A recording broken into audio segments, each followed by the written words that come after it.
Recently, I saw on NHK World that they're talking about the digital nomad visa, and regional areas, rural areas are now depending on this as part of their revitalization, getting tourists to come there. Digital nomad is a term of professionals that work in other countries with outside sources of income, coming to live for a certain amount of period. They could do their work remotely. And this visa came out about a year ago. I want to show you really quickly. I'll put a link to the description if you guys are interested in this, but NHK World had a feature of a town called Shimoda, which was quote unquote seeking digital nomads. This is sort of an issue. I don't like the way that they do stuff, that they're banking on digital nomads that are coming in.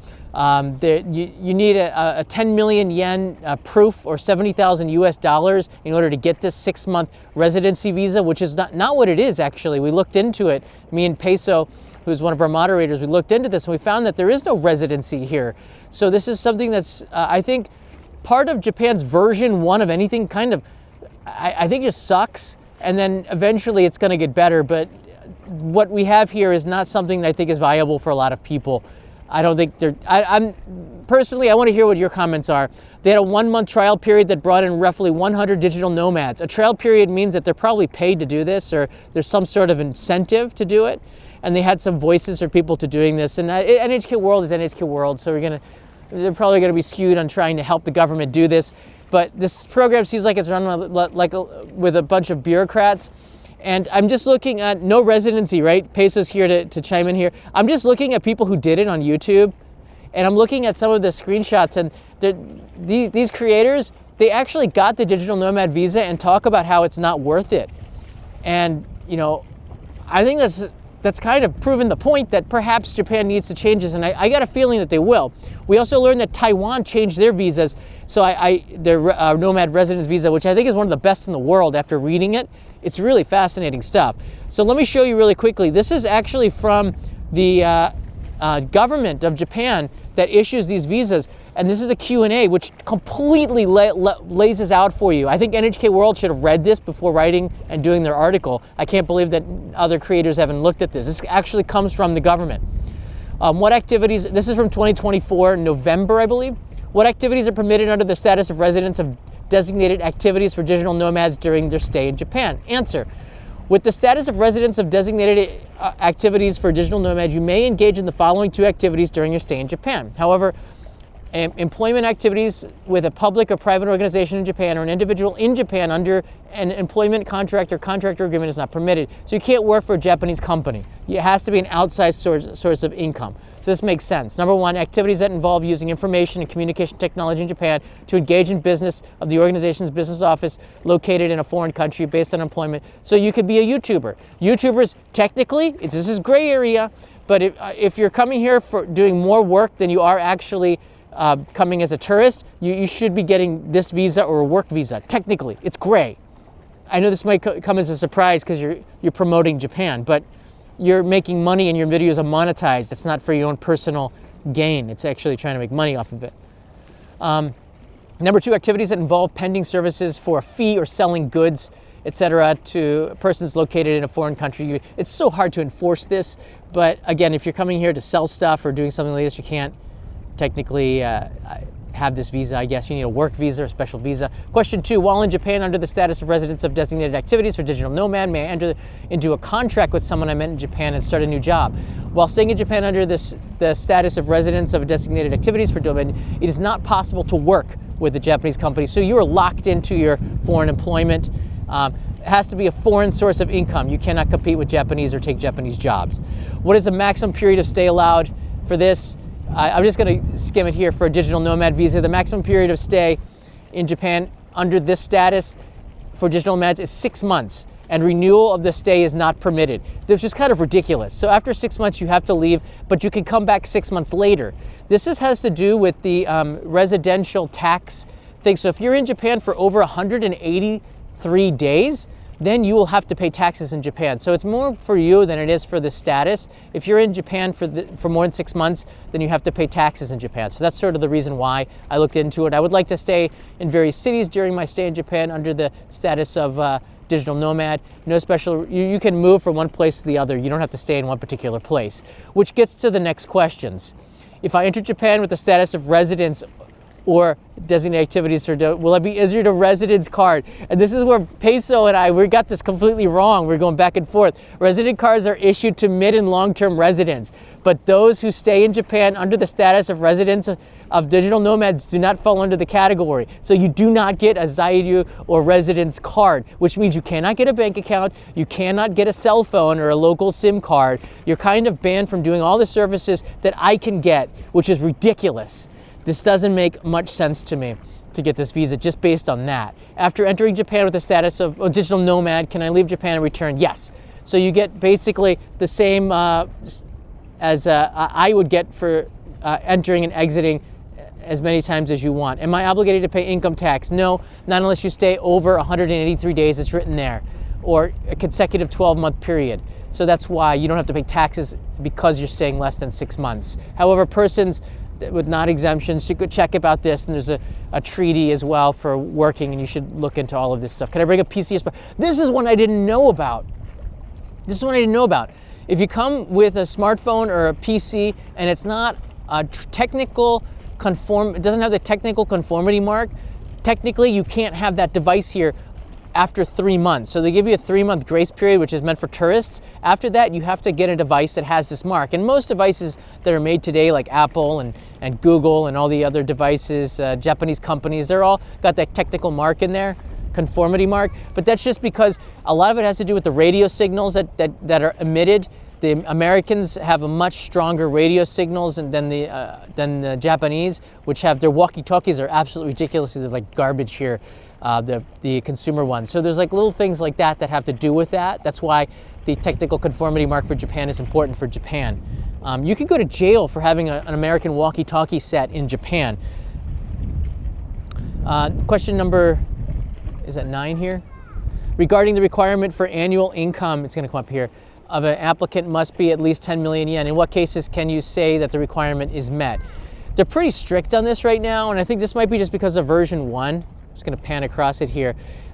You have to be able to prove this, and just having to prove it with all the documentation that you need to get kind of dissuades you from doing it unless you have a HR department that's going to do all this work for you. It's actually a lot of work to get all this paperwork done. Question number 10. What is the purpose of the requirement to purchase medical insurance? Because you don't get a Zairyu card, this is so important. You are not enrolled in the Japan Medical National Insurance Program. You are when you come to Japan as a resident, unless you have external insurance. You might as well just get the Japanese one because it's pretty good here. So you don't get that as a digital nomad. So you have to get a private external health insurance, which is either the one that you have for your country, and if you have one that's not covered in Japan, you got to get one that is covered in Japan. They're going to check it when you go through the process. This is another like almost deal breaker for a lot of people, especially from the US. I'm not sure how this all works out, but it's to make sure that if you get, in the event of death or insurance or something, the government doesn't want to have to pay for you or to send you back home or something like that. And can an agent apply for the COE as for the digital nomad visa? And I guess the answer is yes, because I've seen that some people are doing it. It's a pretty good Q&A. I'll put a link in the description to go check it out. But that is your authoritative source on this visa. And if any of those things raise the red flag, which it probably should have, then I think that this visa is a bust. It really is something, I think that's a version 1 that's going to get better. Now, Peso and I, when we're talking, we talk every now and then, right, Peso? When we're talking, we were looking at Taiwan's visas here, okay? So I actually went to an authoritative source, ChatGPT.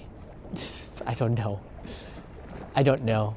There's a lot of stuff going on with the AI here. But look, let's just get to the point for Taiwan. And they actually updated their digital nomad visa. Their program is so good. They have maybe the best in Asia and maybe in the world. I'm sure that there's going to be some debate on that, but let me play this out for you. ChatGPT kind of summed up what was online here, and I want to go over it. On January 1st, just last month, they updated this digital nomad visitors visa, and it depends on age, which is so smart. If you're over 30, then you have to have an average income of almost half of what they require in Japan, 40,000 US or equivalent. If you have less, then it's 20,000. I think encouraging people in their 20s to come to Japan on digital nomad visas, or coming to Taiwan, is so smart. Proof of having obtained a digital nomad visa in another country automatically qualifies you. You don't have to go through the same paperwork. They make it so easy to go to Taiwan and do this. Applicants must have a proof of bank deposits averaging at least $10,000 per month over the last 6 months. I'm not sure, I think if the proof is like, was it $40,000 a year? I'm not sure how that, I think maybe ChatGPT got confused there. Proof of international health insurance, so same thing, that sort of makes sense. Application process, you could do it outside Taiwan, and you could do it inside Taiwan, which is so smart. It'd be great if you came here under a tourist visa to Japan, and you could change the visa process from a tourist visa to digital nomad because you want to stay longer. That'd be so smart to do if you want to encourage people to be digital nomads. Maybe they're not sure if they want to invest in all the paperwork to do it. They want to go for a trial run. So it makes a lot of sense to come here. Taiwan's doing some really good things, and I think they're pretty smart with that. So I'd love to hear what you guys have to say. Basically, Japan for version 1, and this is what I want to, there's two things I want to point out. Number one, I'm not going to encourage this because officially, whenever you say this, it doesn't make a lot of sense. But officially, if you're coming here on a digital nomad visa, you're probably someone with a company that has to follow the rules very specifically, and you are definitely coming here for more work purposes than you are actually coming here for more tourist stuff. So you might be just like, I don't know, you have very little free time, and your company reputation is behind it, so you want to go the right way. Maybe this is something that's important to you. The vast majority of Westerners are looking at this, and the feedback that I'm getting from people, I'm telling you should do it the right way. They just come here on a tourist visa for 3 months. They go to Korea for a food binge eating weekend, and then they come back and you get another 3 months. You don't have to go through all the paperwork process. There's a very large list of countries that can come here visa free. So, and it's very hard to say that you're doing more than 50% of your work compared to tourist activities. I don't even know how you gauge that. So if you're doing like 50-50 or like 40% work and 60% tourist stuff, like going around, probably, I mean, that's what a lot of people are going to be doing. But if you're coming here to work and you know, the digital nomad visas for 6 months, there's just no incentive to do that when you look at it. You don't get a residency card, you can't get a bank account, which doesn't make a lot of sense. You probably are, because you're supposed to have a foreign source of income from foreign sources, so you don't need a Japanese bank account. But you should be able to get a SIM card. You should be able to register your address, and you should be able to enroll in the Japan National Insurance Program for the 6 months at the rate, because if you're making $70,000 a year, your rate, because it's rated based on your income, it's going to be pretty good for the National Insurance Program to get more people paying into that, because with the declining population, that's part of their problem. They don't have enough people paying into the National Insurance Program to cover the top-heavy baby boomers who are now retiring, and they don't have to pay as much because, you know, they're not working. So Japan, I think in version 2, hell, if you're based in or near Kyushu and don't even have to fly in and out, there's so many advantages. And Korea, I think, has a digital nomads visa, which makes a lot of sense. But the bottom line is that this does version 1 of Japan's digital nomad visa, and I'm sure they're going to be watching this. It doesn't make a lot of sense to me. It seems like bureaucrats needed to get something out. They didn't put thought into it. What they did was they targeted like who their dream visitor, the prototypical person that they want to come to Japan and do this, but it wasn't a realistic thing. So I think in version 2, they're going to assess based on the failures of this program, because Japan's a very popular place. There's a lot of people who will do this, but I'm sure Taiwan is the standard, I think, for the program. It's just so easy to understand, and it's so easy to do.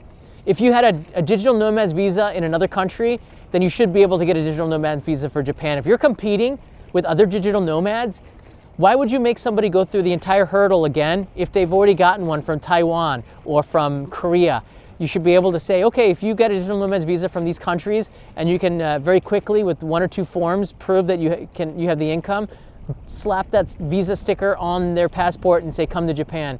Go find a residence and stay there for 6 months. We're going to help you. I just don't see it yet.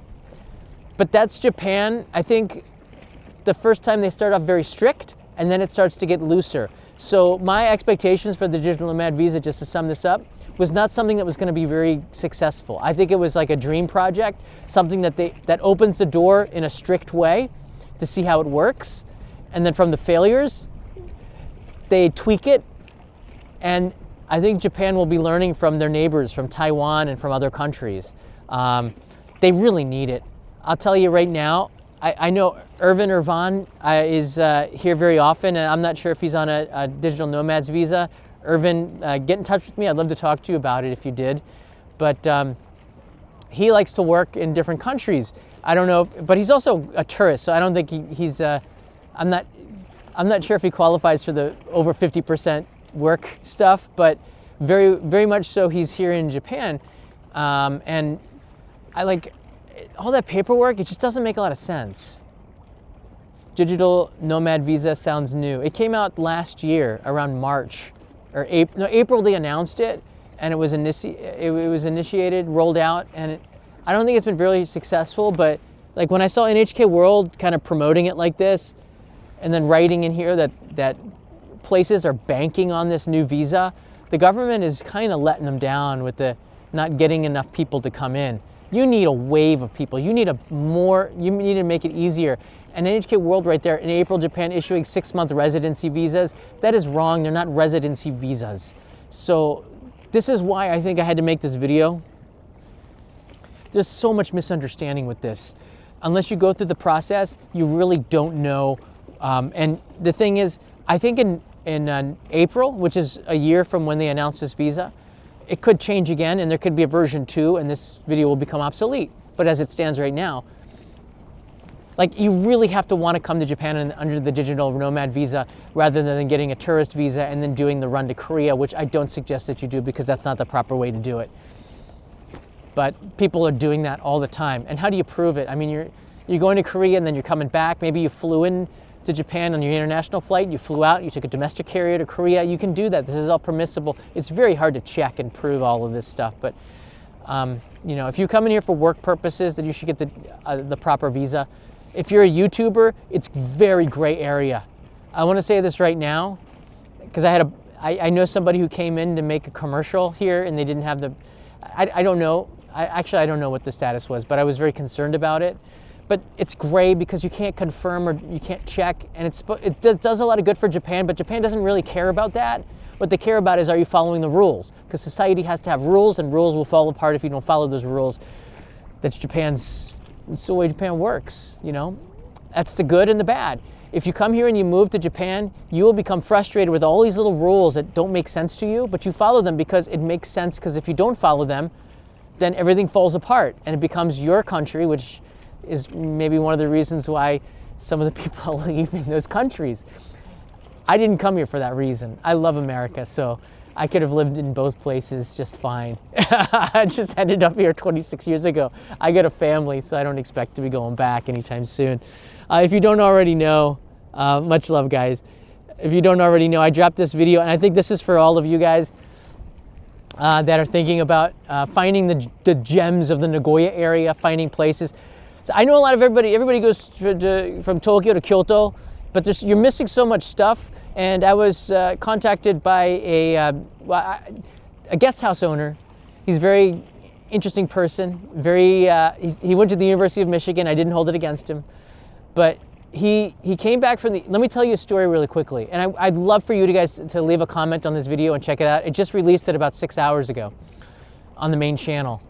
His story is amazing. He went to Michigan. He's from Nishio, born there. He went to Michigan. Big mistake, but he did what he did. And he noticed that while he was there, there's a huge love for Japan and a huge interest among the American people to visit Japan now as a tourist destination. That's shocked him. And so he started to see the cultural stuff and the events that was happening around him, and he started to think, you know, my city of Nishio has so many wonderful attractions. Maybe instead of going into the finance field, I think that's what he was going to do, I'm going to try this out. So he went in, he started working for Hoshino Resorts, which is, after graduation, which is a big hotel chain here in Japan, a really great chain. They have some great hotels. And he learned from them for a year or two, and then he started his own guest house in Nishio. And now he has, I think he might do a second one, but it's so popular. It's doing so well. But it's one of the only accommodations in the town. They don't have the facilities for foreign tourism yet, but I think when I was there are two others people that were building guest houses as well for foreign visitors. So it's something that's going to be growing really quickly. But there was so much potential, and I was shocked at how Nishio, which has a nickname of Little Kyoto, actually has a lot of the stuff that Kyoto has. It has matcha. It's behind. It's on the same level as Uji with matcha tea, but internationally, you guys are just so obsessed with Uji. Well, some of you are. You miss that there are other places growing matcha tea, and Nishio's matcha is on the same par as Uji. So just point that out. Their unagi industry is one of the top in Japan. Some of the best unagi eel, freshwater eel in Japan. It was amazing eating there. The food was so much cheaper. Nobody in this ancient roads of Nishio. These are ancient roads. They have a castle, they have a tea house, they have the almost similar experience but on a smaller scale, but the people were the big attraction, and this video kind of lays it out for you, so go check it out. I appreciate it very much. And it's all funded by Patreon. I want to say thanks to the Patreon viewers for that. I think it was. Yeah. So is Rakuten Mobile virtually all? I don't know about that. Yeah, I'm looking at the comments right now. If you have any questions, you can write them in right now. Yeah, Nagano has a lot of places that are, Nagoya has a lot of places missed.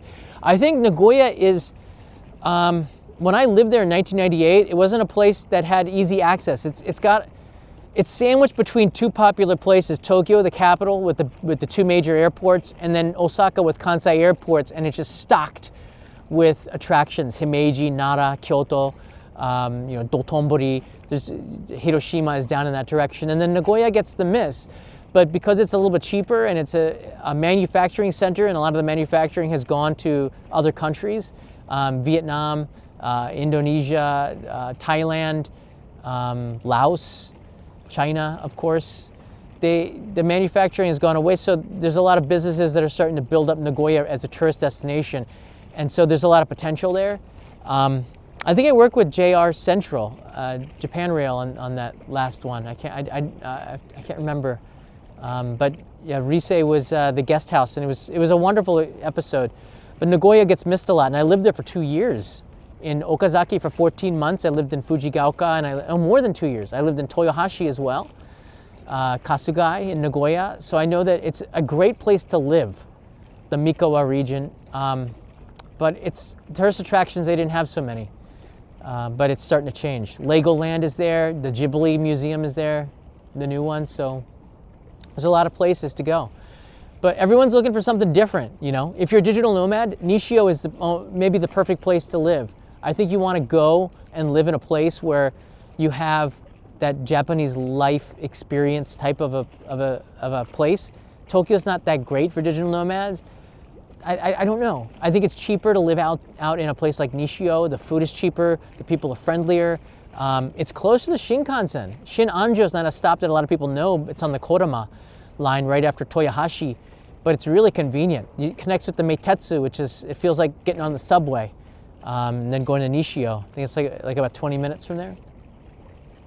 Nomad visa, so Nauru writes in here, what is a nomad visa? This is something that started about, I guess, just before the pandemic, where people can now work digitally because there's Wi-Fi and good internet connection everywhere. People can get on their laptops and they don't have to go to the office. They can work remotely. And so some companies allow their workers to go and work anywhere that they want. And they don't need to get a house or a home. They can go on a trip to Japan and work right outside, right inside of a rented house in another country. But their source of income is outside that country, but tax laws say that you can't really work in the same place for more than 180 days, which is 6 months. It depends on the tax law and all this other stuff. I don't know a lot about taxes with that regard, so you have to find a place. I think that's a livable place in Japan for this. They don't make it clear whether someone can come back as a tourist. You can come back as a tourist. Thanks for that question. So if you do, Kelvin, was it Kelvin? Oh, LNJ. Yeah, you know, you can come back as a tourist. So I think you have to leave the country. I don't think you can extend it, but you can try what you can do. No, you can't. The reason why is I think because of that 180, I think it has to do just with taxes. If you're in Japan for over 183 days, if you come back on a tourist visa, I don't know if that qualifies. Maybe, because then your residence, if you come to Japan on a digital nomad visa, then you are a de facto resident without any of the benefits of residency. It doesn't make sense, does it? And this is the big problem with this visa. I don't understand it. And I think that they'll have to define it better. But I think if you left to Korea after this and you came back, you'd be given a 3-month visa. I think then your residency would revert back to your home country because you're a tourist. But I don't know for sure. It's not clear, and this is the awful thing. But the Q&A, I'm going to put a link in the description from the Ministry of Foreign Affairs. They're the official source. And I'm sure on April 1st, I'm going to be doing an update to this. Japan messed up. I think that it's a missed opportunity, but that's the way Japan operates. They just slapped something together. That's the way Japanese bureaucracy operates. Toyota would never have done something like this. Like a company, if you made money off of it, nah. This is such a botched digital nomad thing. It's like the bare minimum, but I believe that they're going to fix it up and there'll be a version 2. And this video will be obsolete in, I don't know, a couple of months. Right now I'm trying to research the special activities visa. Yeah, there's lots of different visas. I came here first time on a work visa. I needed to get a certificate of eligibility from Eon Amity, which was a company that I taught kids with. I loved that experience. I failed getting the JET program. Laura, if you're watching, Laura from Ecuador, she also, we both failed our first time. So Laura, I understand. I went to Washington, D.C., I botched the interview, I'm sure. But instead of trying again, I came in through teaching children, and I loved it. I think it worked out perfectly for me. My story came out pretty good. I didn't expect to be here this long, but a lot of things with the digital nomad visa, you can't extend it, or you can't. You have to wait 6 months before you can get it again. I don't know how much this is so tied in with taxes, but they could do a better job of explaining this, because again, a lot of you who are watching this have the same questions. Yeah, so I'm gonna turn this around so you can take a look at where I am. This is Toyosu. I'm about to leave here, so don't come and try to find me. Some of you might have figured it out. But you can see the Rainbow Bridge in the distance, and this area used to be where a lot of manufacturing was. A lot of, I guess that's the Tokyo Gas Museum over there, that round building, but they used to have a lot of chemicals over there, and that was why the Toyosu Fish Market wasn't built here right away, because they found so much toxic stuff in the soil. This is the Lalaport shopping mall. I come here every now and then. It's just a 15-minute bike ride or so, 20 minutes, depends on traffic lights. They keep some of the old history from Toyosu there, and the space boat makes its way in here too. So they'll raise the bridge for space boat. But on a day like this, there's a Starbucks or a couple of cafes over there. You can come out here, get a coffee, sit there, and watch the boats go by on Tokyo Bay. Or go to the end. You can see the top of the Rainbow Bridge there. If you see the fish market, which is right there, that weird building, on the other side of that is where there's some benches, and you get to see the open Tokyo Bay, which is awesome. So you can walk from Toyosu on the Yurakucho line and get to Toyosu Fish Market in about 20 minutes. It's pretty good. I love coming out here. I gotta be honest, I love coming out here. All right, everybody, take care. I gotta get back home. But if you have any questions, this is an important one. Leave it down in the comments below. And I think the debate that we have in the comments back and forth really helps out a lot of people. But we also have a Discord server with 19,000, 18,000 people in there. A lot of them are living here in Japan, conversing back and forth, and that's been a really big asset for those that are traveling in Japan, like a thorn tree where we can talk about things while you're traveling in Japan. Talk to other travelers through the Discord server, only in Japan Discord server. I appreciate it, guys. Mata ne.